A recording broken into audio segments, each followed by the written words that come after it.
రోషము కలిగిన ఏలియా ప్రవక్త అద్భుతము. పరిశుద్ధ గ్రంథములో 1వ రాజులు 18 అధ్యాయము 21 నుంచి 39 వరకు మనము చదివినట్లయితే, సృష్టికర్త అయిన యెహోవా దేవుని ప్రవక్త అయిన ఏలియా, మా దేవుడే గొప్ప దేవుడు, అద్వితీయ దేవుడు, సజీవుడైన దేవుడు అని సవాలు చేసినాడు. లేదు, మా బయలుదేవల్లే గొప్పవారు అని బయలు ప్రవక్తలు ఒకరికి ఒకరు సవాలు చేసుకున్నటువంటి సందర్భంలో వారిరువురు కలిసి ఏ దేవుడు గొప్పవాడో నిర్ధారించడానికి ఒక నిర్ణయము చేసినారు. 2 ఎడ్లను తీసుకొని, మీరు ఒక ఎద్దును, నేను ఒక ఎద్దును తీసుకొని వధించి బలిపీఠం మీద ఉంచి నీళ్లతో తడిపినప్పుడు ప్రార్థించితే, ఏ దేవుడైతే పరలోకం నుండి అగ్నిని పంపి ఆ ఎద్దును, ఆ కట్టెలను దహించి వేస్తాడో ఆ దేవుడే గొప్పవాడు. అప్పుడు మొదటగా బయలు ప్రవక్తలు ఆ విధముగా చేసి ప్రార్థన చేసినప్పుడు సాయంత్రం అయినప్పటికీ అగ్ని దిగరాలేదు, కళేబరము దహించి వేయబడలేదు. బయలు ప్రవక్తలు ఓడిపోయినారు. అప్పుడు ఏలియా ప్రవక్త బలిపీఠము కట్టి ఎద్దును వధించి కట్టెలు పేర్చి బలిపీఠం మీద నుంచి నీరు పోసి యెహోవా దేవునికి ప్రార్థించినప్పుడు పరలోకం నుండి అగ్ని వచ్చి మొత్తము దహించి వేసినది.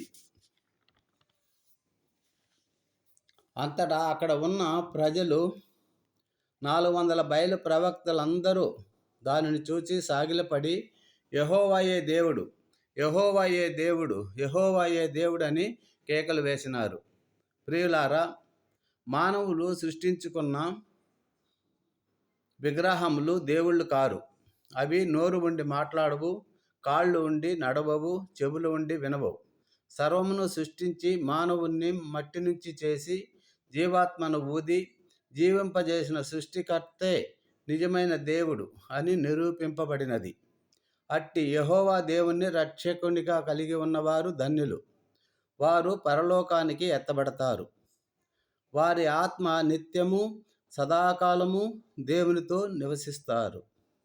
అక్కడ ఆకలి ఉండదు, ఎండ ఉండదు, అశాంతి, అసమాధానము, అనారోగ్యము, బాధలు ఉండవు. ఆనందము, సంతోషము ఉంటాయి. పరిశుద్ధత ఉంటుంది. ఆ మహిమగల దేవునితో మహిమ శరీరాలుగా ఉంటారు. పురాతన కాలం నుండి సదాకాలం వరకు ఉండే ఆ నిత్య దేవుని మహిమగల కాంతితో ప్రకాశిస్తూ ఉంటాం. అటువంటి కృప దేవుడు మనకు దయచేయునుగాక. ప్రియులారా, ప్రార్థన చేసుకున్నాము. సర్వమును సృష్టించిన సృష్టికర్త, నీ దాసుడైన ఏలియా ద్వారా నీవే గొప్ప దేవుడని, ఆది సంభూతుడని, స్వయంభవుడని, పాపులను రక్షించడానికి లోకానికి వచ్చి మనుషులందరి కొరకు రక్తమును చిందించి ప్రాణము పెట్టి అందరికీ రక్షణ భాగ్యమును దయచేసిన దేవుడని నిరూపించుకున్నావు. మానవులందరూ నీవే నిజమైన దేవుడని విశ్వసించి రక్షణ పొందే కృపను దయచేయమని మీ ప్రియకుమారుడు మా రక్షకుడైన యేసుక్రీస్తు పుణ్యనామములో ప్రార్థించి వేడుకొనుచున్నాము పరమ తండ్రి. Amen, amen, amen.